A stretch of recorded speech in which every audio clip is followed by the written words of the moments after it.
Welcome to Alternative Angle, the show where we look at things another way. Today's topic of conversation is Jojo's Bizarre Adventure.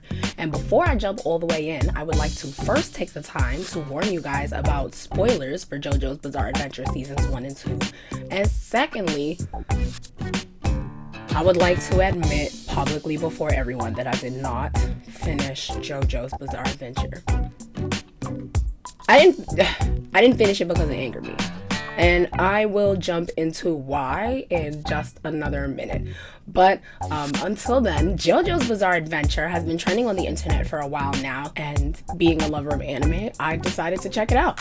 Bizarre doesn't even begin to describe the show, which aside from its fabulous outfit game and outright memeability, is a complete garbage fire of formulaic plot points, sacrificial characters we do not care about, and a host of identically buff male leads, all named Jojo. Jojo's Bizarre Adventure starts off as a somewhat typical Victorian-era tale about a rivalry between the heir to the Joestar fortune, Jonathan Joestar, aka Jojo, and his adoptive brother, the evil Dio Brando. After a bizarre plot twist involving a sharp mask, Dio becomes an immortal vampire with a capital V, and Jojo becomes his sworn enemy. Over the course of their fight, Dio loses his body, and Jonathan ends up losing his head. Dio, an angry floating vampire head in need of a body, steals Jojo's and ends up forming a soul connection with the remaining Joestar descendants, all nicknamed Jojo, who all similarly struggle with actually killing him. Interspersed through this overarching plotline are a host of similarly outfitted, nigh interchangeable men who arrive suddenly, are loyal nearly instantly, and die tragically for the Joestar cause. There is a constant cacophony of horrendous accents, a lot of waistcoats, and a series of masks, all shut. There are strange powers like the ability to control the flow of blood through breathing, harness the power of the sun, and punch it into enemies called Hamon. There's also the ability to summon invisible tarot card warriors called stands that fight each other invisibly. There are fabulous outfits, hanging plot lines, and long explanations of things that are currently happening and are clearly visible. The show is a riot. It's just horrible enough to fall into the realm of campy, and as such is a dirty pleasure to watch. One of the only things that truly wrinkle, though, are its treatment of its female characters. We first meet Irina in a typical damsel in distress scene constructed to make Jonathan Joestar look good. In a telling bit of foreshadowing, two boys have stolen Irina's doll and are making her cry by forcing her to watch helplessly while they mimic sexually assaulting it. Jonathan sails into the rescue, and when a grateful Irina comes to thank him, he brushes her off and tells her not to, because I did not take a beating just now for your sake, so whatever you're thinking, stop it! All I want is to conduct myself as a gentleman. I spotted a damsel in distress. A true gentleman has no fear. He'll fight for those who can't. Even knowing it's a fight he has no chance of winning, he enters the fray. Someday, I'll have the strength to win. This glowing little monologue is supposed to endear Jojo to us, but instead had me wanting to slap the taste out of his mouth. He just loudly identified himself as a self-serving jack. He doesn't rescue women because they need protection from aggressive people with no place in society. He does it because, in his mind, doing so magically makes him more of a man. Somehow, the idea that she is a disposable non-person designed to reinforce this male sense of self is lovable to Irina, who immediately begins following Jojo around doe-eyed and plying him with gifts. At this point in the tale, Irina has had a grand total of 5 speaking lines. They start dating. Immediately, Irina is targeted by Dio, not because he likes her, but to use her as a device to make Jojo angry. He waits until she is alone, and with the help of 2 friends, ambushes her on the road, holds her down, and kisses her long and deep against her will. The kiss is an obvious rape metaphor. In fact, the famous "it was me, Dio" meme comes from this scene. He literally says to her, "Tell me, have you and Jojo kissed yet? I'll take that as a no." You thought your first kiss would be Jojo, but it was I, Dio! The scene is iconic because he is just so relentlessly, unnecessarily, and one-dimensionally evil. This statement actually manages to come off comically. The show really forces you to wonder why the f*** Dio is like this. He has been nothing but rewarded. He started off as the son of a drunkard con man and ended up adopted by the richest gentleman in the area. He was smart, talented, beautiful, and favored. It is a Cinderella story that Dio decided to turn into a vampire tale. What the f***, Dio?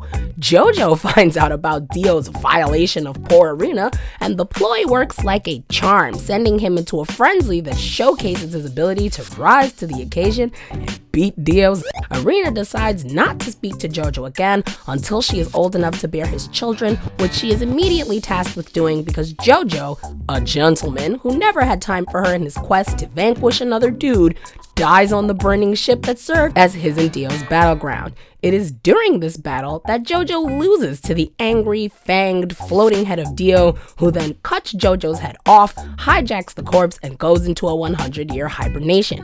Arena was a tool for the entire season and literally only served as a catalyst for the protagonist's action. She was hardly a character in her own right, and didn't even get serious speaking lines until she was no longer pretty enough to interest any of the main characters sexually. Shortly after this point in her life, she died off screen and with no homage. Speedwagon had more longevity.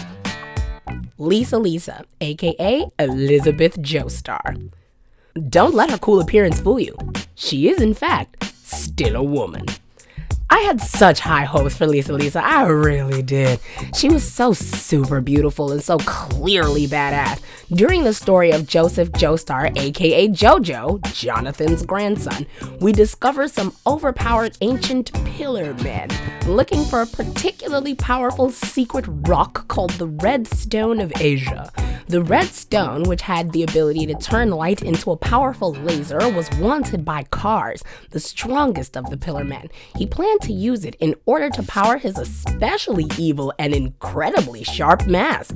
Lisa, guardian of the Red Stone, was incisively intelligent and obviously talented. She made for a sensible pick as the person to take down Kars, leader of the Pillar Men, and trained Joseph to use his Hamon in the fight against his henchman AC/DC. She had greater mastery over her powers than either of her students. She had been training her entire life for this, and of course it was her battle to fight. It's a shame she never actually got to fight it. The fight between Lisa and Kars lasted 1 minute and 33 seconds. It started with Joseph saying to her, "Coach Lisa, you may be extremely skilled, but you are still a woman." I knew right then it wasn't gonna go well, and I was right. Kars had her off balance and confused before he threw the first punch. His stance confused her. For those of you who aren't obsessed with anime, this means that the way he was standing was so overwhelming that she couldn't even focus. Lisa got in one cool move before she was easily and completely defeated. It was then revealed that Kars never even fought her. He used a body double to trick her, and while she was distracted with the complete wrong person, he simply stabbed her in the back. He won the fight instantly. The show disrespected her completely by constructing her defeat in this way. She never truly got the opportunity to face off against the bad guy, which completely robbed her of all of the integrity in the single cool move she did make during the fight. The fight wasn't even against a superior enemy. The body double was a nobody Kars dug up from somewhere that wasn't even mentioned. He disrespected her completely and revealed that he'd never had any intention of fighting her because he didn't respect her. He then immediately used her as a damsel in order to increase his leverage on Joseph. This served the increasingly formulaic purpose of inspiring Joseph's abilities to greater heights. Her slack-jawed face hanging by her ankles over a cliff is one of the final lasting images we have of Lisa before her arc in the series is finished. less of a badass now, isn't she? Since everything Carr said and all of the scenarios constructed within JoJo's Bizarre Adventure are literally written by people in a studio somewhere, I can only conclude that those people didn't respect her or any of their female characters either. Shame on them. Lisa deserved a true battle even if she didn't win it. She didn't score a single hit on the actual bad guy, meaning that she didn't help JoJo in the fight at all. JoJo had already been in and triumphed over 2 separate enemies. It actually doesn't make sense that he had the stamina to take on a fully rested, overpowered Carr. Fired up with anger over the dangling Lisa or not, nerfing her in this way was horrible writing from both a storytelling perspective and a feminist perspective. As guardian of the Red Stone of Asia, she deserved so much better and was so much more capable than was showcased. Holly Joestar. Those are Holly's panties, by the way. More on that later. The childlike Holly Joestar was the most disappointing of the lot. Well, maybe not strictly, the most disappointing. The love story between Joseph Joestar and her mother, a completely idiotic and incredibly forgettable woman named Susie Q, was so rushed and underwritten, I actually thought that the show was somehow pranking us when their marriage was announced. Holly is a close second. Kujo Joestar, her son, habitually calls her and pretty much every other woman he comes across a bitch for no discernible reason. His mildest annoyance reduces every vagina-bearing body around him into bitch territory. Holly Joestar literally came to bail her son out of jail, and the first words out of his mouth were, Shut up! Get out of my face, you bitch!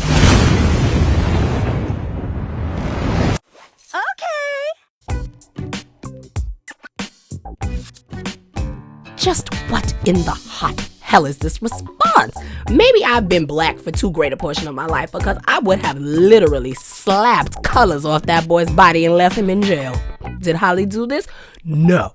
Holly, a spineless jellyfish made flesh, then flew her father in from another country to help coax her son out of jail. To clarify, she needed her daddy to help her with parenting her own child because she found herself incapable. Holly is absolutely desperate for male attention, latching onto her father in an incredibly lolicon fashion, showing him her panties in a playful bid for quality time that came off as enormously creepy. She plays housemaid to all of the present males, even at the cost of her own health, and after repeated face-offs with her son's verbal abuse, is ready to hold steadfast to the idea that he is a great person because he asked her if she was alright one time. Oh, Holly, baby, what is you doing? Following the formula established by JoJo's Bizarre Adventure, Holly is nearly immediately cursed by Dio, freshly awoken from his 100-year sleep. She falls ill and is used as the driving force behind why the male protagonist must now hair off after our immortal vampire friend. After 50 days, Dio's curse will make mincemeat out of Holly's life. It is a shame the show didn't set her up with enough backstory for us to truly care at all. To clarify here, technically all of the Joestars are cursed. The curse manifests itself as the stands they use to do battle with each other. In weak people, the stands take over and cause the host harm instead of doing their bidding and becoming their psychic abilities. Obviously, Holly, a spineless gumwad of a woman, was too weak-willed to manifest her stand as anything but a trap for herself, and that's all we see of her until the end of the season. Somehow, her son Kujo, a man with a snappy hat instead of a personality, a person who became an extra in his own arc, a being whose literally only lines are "shut up, bitch," or "good grief," had more screen time.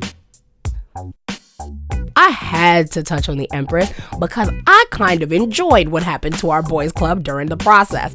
Firstly, the Empress was yet another psychic stand battle, this time between herself and Joseph Joestar. The woman you see here, bursting out of the other woman you see here, Nena, is she. I perversely enjoyed this battle because it was the first time a female character really came out and was able to showcase her powers in JoJo's Bizarre Adventure, and I appreciated that. Secondly, she actively used her sex appeal against one of our rather sexist protagonists, Polnareff, in order to prevent him from helping her victim, Elder Jojo. Joseph Joestar. I know it is hard to keep track of all the Jojo's floating around in here, but I mean, imagine actually watching the show, right? Polnareff literally only fell for Empress's charms because of his own sexist nature. In the episode, when they first meet her host, Nena, she let one of Team Joestar's sworn enemies, Whole Horse, escape. She acted suspiciously the entire time she was with them. She said she was royalty in the city they were approaching, but when they arrived, no one in the city recognized her or insisted that she return to whatever castle she was supposed to be from.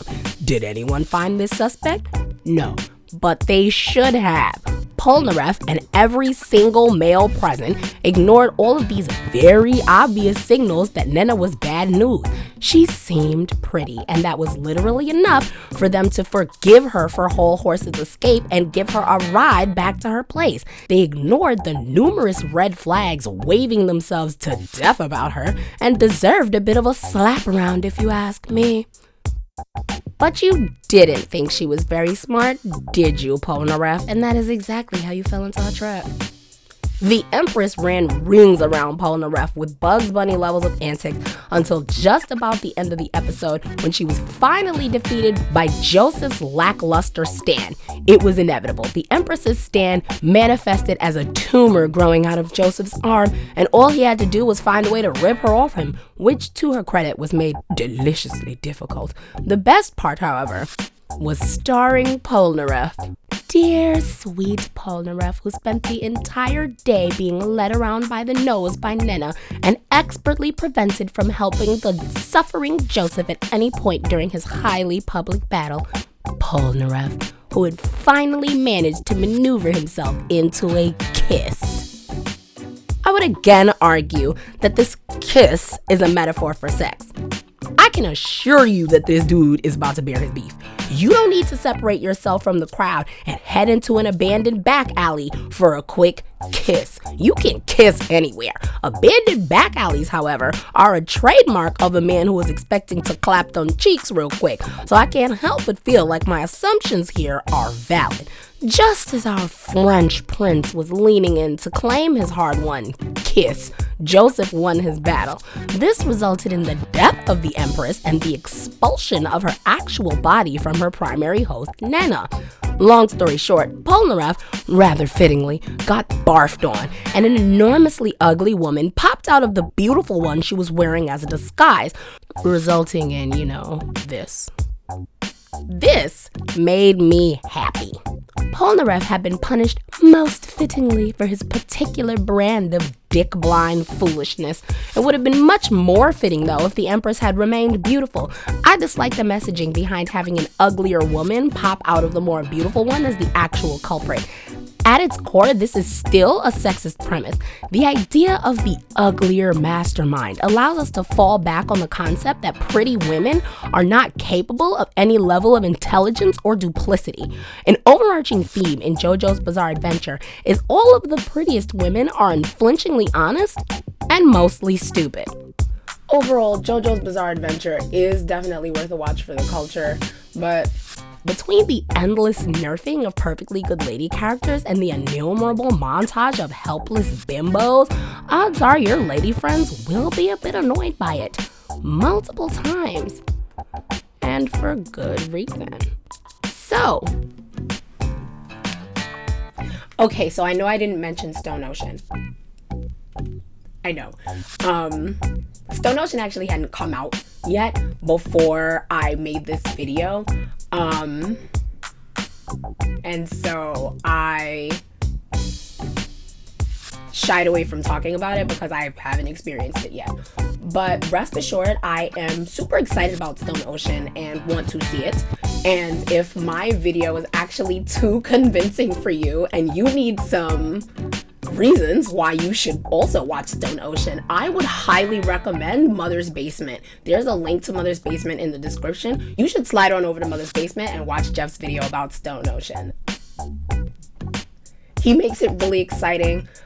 He really got me vamped and excited to see Stone Ocean. So what did you think? Was this angle complimentary or to supplement us with your answer in the comments? And if you find yourself seeing things from my angle, Don't forget to channel your ham on through your fists and just punch that subscribe button and click the notifications bell to make sure you know when I upload new content.